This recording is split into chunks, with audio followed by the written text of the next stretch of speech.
President Franklin Delano Roosevelt purportedly said, "In politics, nothing happens by accident. If it happens, you can bet it was planned that way." Now, there are those who claim that Roosevelt never said this. I believe that they deny it because it's the truth and exposes an obvious fact. If something happens in politics, it was planned that way. Things do not happen in politics by accident. This is so logical, yet so few want to point it out or admit it. Why? The answer is because then people would understand what is going on in this country and be able to combat it better. So, the powers that be do not want people to realize there are individuals conspiring to rule us. If evil is afoot, then evil men are planning for the events that happen. If it is evil and done in secret, then it is a conspiracy, pure and simple. In the beginning of our country, even during the Revolution, our founders understood that conspiracy exists. Our founders knew this because they had to deal with them all of the time. John Jay was the first Chief Justice of the Supreme Court. He was also one of the co-authors of what became the Federalist Papers, written to convince the people to support the Constitution of the United States before it was ratified by the states. Now, Jay was the head of the New York Committee for Detecting and Defeating Conspiracies.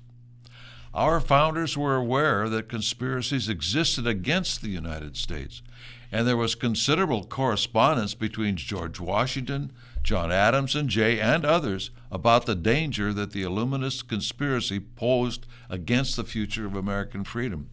Much of this correspondence is documented in my book, To the Victor Go the Myths and Monuments.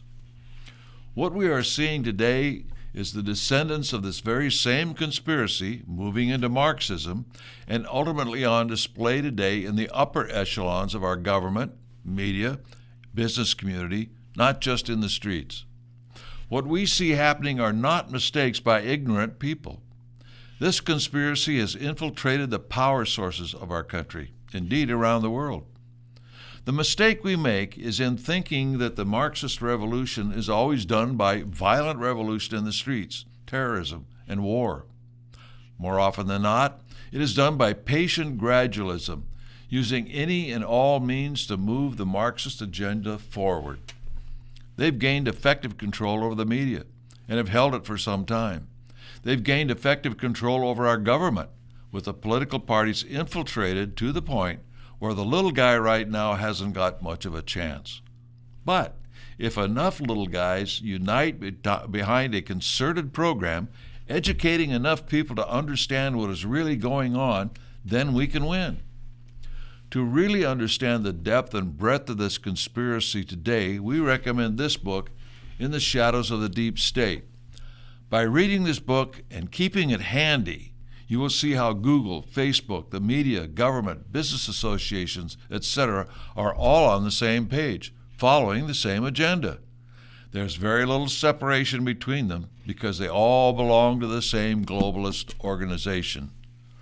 One does get a little tired of pundits who keep referring to what is going on as Democrats, stupidity, and so forth.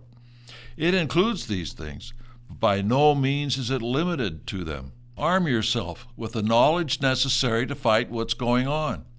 It isn't simply fighting the problem, it is exposing those who are behind the problems, and more importantly, knowing the correct solutions to the problems. You might ask yourself the question as to why some people are left on air to inform the people while others are being censored and shut out. As of late, certain subjects are actually forbidden. Throughout the many types of media outlets, these subjects are never spoken of. But if they are, certain personalities or channels just disappear from the airwaves. This problem is too much to discuss in these short videos, but reading this book, In the Shadows of the Deep State, will open your eyes to what is going on and who is doing it. However, we will discuss Facebook in this regard next week. Once you have the book, keep it close to where you watch television and see if the people you are told are experts are part of the organizations leading our country into what they call the New World Order. Anyone who belongs to a group that advocates a world government is in violation of their oath to defend the Constitution of the United States. They may sound conservative on some issues, but they are not. Look at John Bolton. He always sounded good on Fox, but we knew he was a globalist and were shocked that Trump put him into his administration. He was ultimately exposed, but only after he'd done a great deal of harm to the America First agenda. We bring his name up because his case is now obvious, but there are others. People need a guidebook. This is it. It isn't always the open communists. There are various wings to the conspiracy.